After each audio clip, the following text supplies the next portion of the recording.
আসসালামু আলাইকুম বন্ধুরা, সবাই কেমন আছেন? আজকে আম্মু রান্না করে ফেললো বাসায় আলু পটল দিয়ে রুই মাছের ঝোল। রেসিপিটা আপনাদের সাথে শেয়ার করতেছি। ভালো হলে লাইক অ্যান্ড সাবস্ক্রাইব, কমেন্টস করবেন, জানাবেন। আমাদের বাসায় আজকে আম্মু রান্না করতেছে পটল আলু দিয়ে রুই মাছের ঝোল। মাছটা আমরা এখন সুন্দর মতো ধুয়ে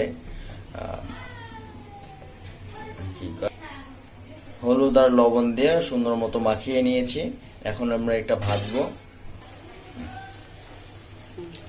আম্মু তেল দিয়ে দিচ্ছে। তেলটা গরম হয়ে গেছে।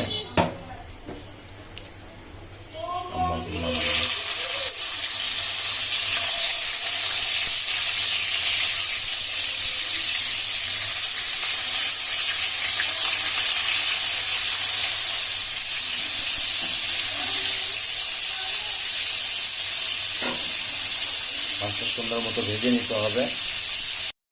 মাছটা এখন আমরা উল্টিয়ে দেব। এক পাশ ভাজা শেষ হয়ে গেছে, ভাজাটাও সুন্দর হচ্ছে।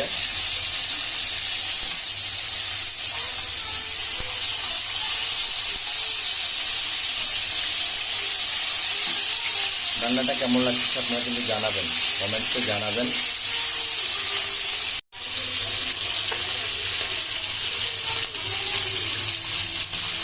এরকম করে মাছ ভাজাটা খেতে কি দারুণ দারুণ লাগে।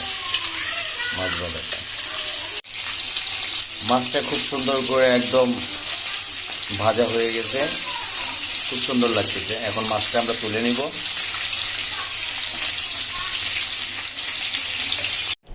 মাছ ভাজা হয়ে গেছে। এখন এটার মধ্যেই আমরা তরকারিটা বসিয়ে দেব। আর একটু তেল দিয়ে দিচ্ছে। এখন পেঁয়াজ দিয়ে দিবে।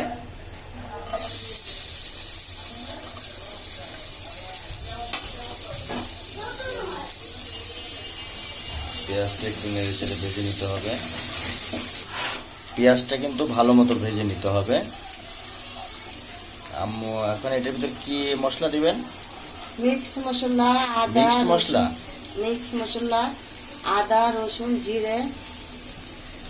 ও মানে সবকিছু মিলায় না? মিক্সড মশলা, মিক্সড মশলা দিয়ে দিলাম। এটা এখন ভালো মতো নেড়ে মিশিয়ে নিতে হবে।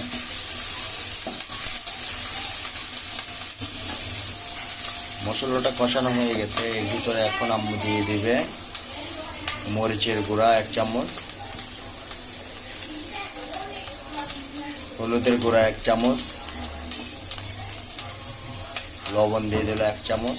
1 চামচ দিচ্ছে নাকি? অল্প একটু, 1 চামচ না, 1 চামচের কম, হাফ চামচ দিয়ে দিচ্ছে।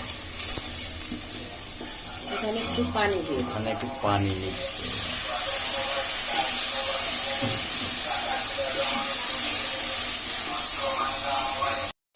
মশলাটা কষানো হয়ে গেছে। এর মধ্যে এখন দিয়ে দিবে, কি দিবেন এটা? না,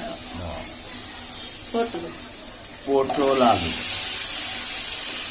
এটা এখন ভালো মতো মিক্স করতে হবে না?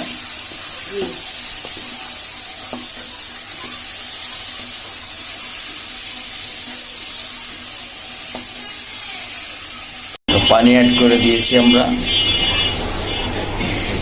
এখন ঢেকে দিচ্ছি। মাছটা দিয়ে দিব। আম্মু মাছটা দিয়ে দিচ্ছে।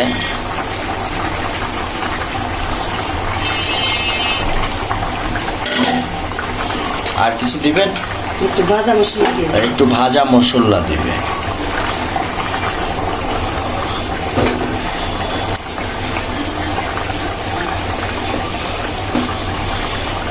আর কিছুক্ষণ জাল দিয়ে পরে নামিয়ে ফেলবে। ঝোলটা হয়ে গেছে।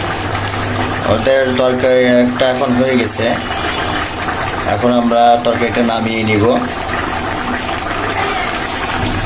ঝোলের তরকারিগুলা ভালো সুস্বাদু হয়।